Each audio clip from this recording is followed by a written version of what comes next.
I'm going to read from the book The Delectable Negro, Human Consumption and Homoeroticism Within U.S. Slave Culture by Vincent Woodard. Chapter 2, page 59. Sex, Honor, and Human Consumption. Lilburn Lewis, a Kentucky slave owner, owned a considerable number of slaves whom he drove constantly, fed sparingly, and lashed severely. According to the abolitionist Lydia Maria Child, Lewis was a typical plantation owner whom most in the local community probably respected and looked to as a model, wealthy citizen in terms of his treatment of his slaves. In 1826, he would commit crimes against his slaves that would cause his community to ostracize him and pursue legal restraint. He committed suicide while awaiting criminal trial.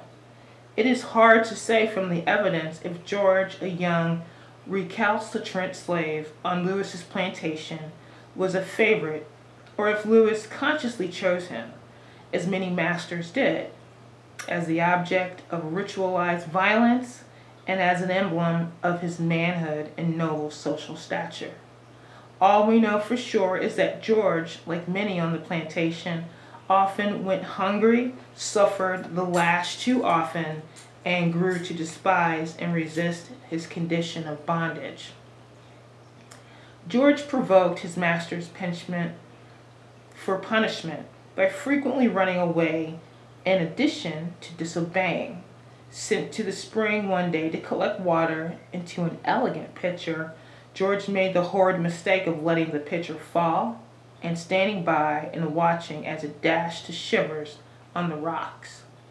As punishment for George's transgression, his master bound him to a wooden plank and in the manner of a butcher quartered him with an axe and cooked his severed body parts and pieces of flesh over a billowing fire. In preparation for this ritualized punishment, Lewis gathered all of the slaves on the plantation into the most roomy Negro house, bolted the door, and told those assembled that the design of this meeting was to teach them to remain at home and obey his orders. The ritual begins with George's younger brother helping the master bind the slave to a wooden bench. George was called up, and by the assistance of his younger brother, laid on a broad bench or block. The master then cut off his ankles with a broad axe. In vain the unhappy victim screamed. Not a hand among so many dared to interfere. Having cast the feet into the fire, he, the master, lectured the Negroes at some length. He then proceeded to cut off his limbs below the knees.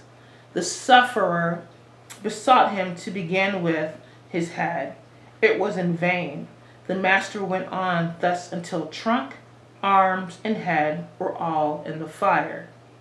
Still protracting the intervals with lectures and threatenings of like punishment, in case any of them were disobedient or ran away or disclosed the tragedy they were compelled to witness in order to consume the bones, the fire was briskly stirred until midnight.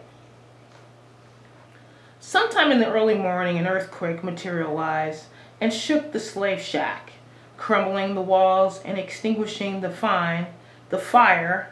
This act brought an abrupt halt to the master's activities, and the Negroes were allowed to disperse with charges to keep the secret under the penalty of like punishment. Later that evening, Lewis's wife inquires into her husband's activities.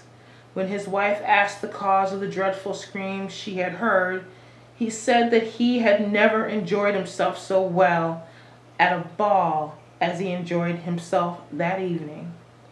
Lewis's response to his wife, as disturbing and incongruous as it is, puts this entire scenario into context. Contrasted against the plantation mistress and the domestic spirit, we see more clearly George's erotic significance to his master and the clandestine pleasure taking that the white man associates with his slave. The metaphor of the ball is significant insofar as one goes to a ball with someone. Lewis would, under normal circumstances, attend a ball with his wife, dancing with her, holding her close, smelling and touching her body. Instead, we have George as the unwilling feminized partner and conjugal mate. It is George whom the master touches, smells, violently lavishes with attention and care, and ingests with the same relish that he would hors d'oeuvres, fine music, or cocktails served at an open bar at a ball. George and his ritualized punishment reify and ennoble Lewis's white male identity. Powerful feelings of satiation, leisurely comfort, and pleasure accompany Lewis's cannibalization of George. As parasite and consumer, the master takes in, imbibes George's essence. George's terror and the terror of all the slaves feed the master's authority and power. And we have to consider that in addition to emotional and spiritual consumption, the master might have literally ingested pieces of George's flesh.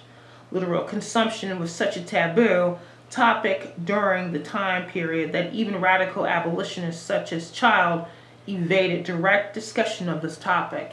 When Child presented the facts of Lewis's case in An Appeal in Favor of the Class of Americans Called Africans, she made no comment about the literal implications of Lewis's flesh, quartering and cooking ritual, or about the significance of the secrecy that he continually reinforces through speech and act. This lack of comment from a woman who frequently noted the most extreme and disturbing implications of the slave master's cruelties indicates how taboo was the subject of human consumption. Understanding Child's tentativeness concerning the topic of human consumption gives us all the more reason to wonder about the literal implications of Lewis's cannibalistic ritual and the truth of what he really sought to hide through his constant reinforcing of silence and secrecy. I begin the chapter with this graphic example of symbolic, if not literal, human consumption because it illustrates how there existed during slavery unspoken codes of white male honor and respectability connected to the consumption of the slave. Master Lewis reinforces the secrecy and clandestine nature of his actions by bolting the door of the slave cabin, threatening like punishments to those who disclosed the tragedy they were compelled to witness, and excavating and secretly reburying George's bones after the earthquake has leveled the building. Furthermore, his invocation of ball culture and his report to his wife clues us in to how he associated social esteem and finery with the cannibalization of George. A heinous and unspeakable bond of clandestine honor and pleasure taking binds Lewis to his slaves. As we see through the events on the Lewis plantation, the most intimate sharers of the unknown secret were, in most cases, the slaves and the slave master. And the most reliable and enlightened witnesses were the slaves themselves. In slave narratives and ex-slave interviews, black persons correlated white consumptive appetites with Southern codes of honor and nobility. Whites rarely acknowledged the comments made by blacks. All the same, these repressed black voices provide invaluable insights into debates about cannibalism in the 19th century United States, the erotic and homoerotic implications of the consumption of the slaves, and the unspoken codes of sex and honor that inform black male consumption. Orlando Patterson writes that the master's sense of honor was derived directly from the degradation of his slave, beginning in childhood and continuing through life in his despotic exercise of power. Elsewhere, Patterson emphasizes that the master generally camouflaged this association of honor with master's relationship to the slave so as not to reveal his dependence, his parasitism of the slave. John Hope Franklin posits honor as the most central defining characteristic of 19th century Southern culture, the honor of the Southerner. Franklin proclaims, caused him to defend with his life the slightest suggestion of irregularity in his honesty or integrity, and he was fiercely sensitive to any imputation that might cast a shadow on the character of the women of his family. To him, nothing was more important than honor. Indeed, he placed it above wealth, art, learning, and the other delicacies of urban civilization, and regarded its protection as a continuing preoccupation. Franklin describes a public culture of honor, wherein chivalry, how one was regarded in society, upper class status, courtship practices, and rituals of social etiquette all played a role in the performance and the display of male honor. However, when it came to the topic of consumption under slavery, these public rules and displays of honor took on clandestine, unspoken casts. Proponents of Southern slave culture did their best to repress evidence of the slave master, who would rather whip a Negro than sit down to the best dinner. Such persons revealed the existence of an acquired taste for and a premium placed on Negro flesh that went against myths that blacks were tainted, disgusting, and untouchable. The example of the Kentucky slave owner, Lewis, exemplifies notions of etiquette, good taste, homoeroticism, and gender variance in shaping white masculinity on the plantation.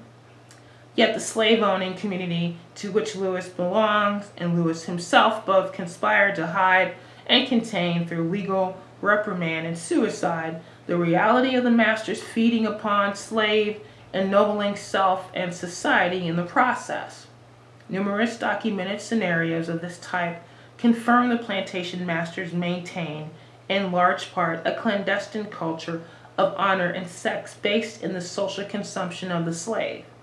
Still as prevalent as such examples are, the dominant narrative on and off the plantation continues to be that the consumption of slaves brought dishonor to self and community.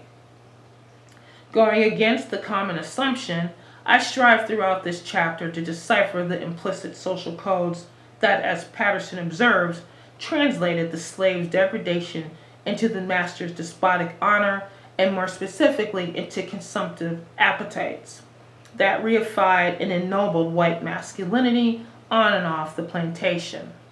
Before we can understand and analyze the unspoken culture of honor associated with slave consumption, it helps to first understand how thoroughly a rhetoric of dishonor infused discussions of slave consumption in 19th century America. Following this line of inquiry, I begin the discussion of consumption and dishonor by examining the prevalent 19th century concern that the United States was becoming a cannibal nation. Clergy, congressmen, popular novelists, and northern abolitionists, among others, passionately debated the topic of the United States becoming a cannibal nation as a result of its condoning and legally sanctioning slavery. Implicitly, those who engaged in this discussion presumed that cannibal nationhood was a dishonorable thing, concerned with returning to the nation a sense of honorable and noble purpose. Discussions among white Americans rarely focus on the particular codes of honor within cultures of consumption on the plantation. Neither did such discussion focus on the social consumption of the Negro within the nation at large, a reality that fugitive and emancipated black persons consistently emphasize in their writings and speeches. This national discussion of black male consumption and honor frames my ensuing discussion of literal instances of human consumption. In the 18th and 19th centuries, a number of different instances of cannibalism at sea, cannibalism that took place following shipwrecks, occurred involving black men. Although cannibalism at sea was common in the 18th and 19th centuries, reported cases focusing on the consumption of black males were not. Cases that involved black men, like above-mentioned Essex affair, and incidents associated with the Peggy and the French Tiger, still today invoke strong feelings of shame and dishonor among Americans, white and Europeans. These cases also illuminate how the choice made by whites to eat black men aboard ships coincided with ideologies of Negro inferiority and with the logic and practice of chattel bondage in the plantation South and other regions of the United States.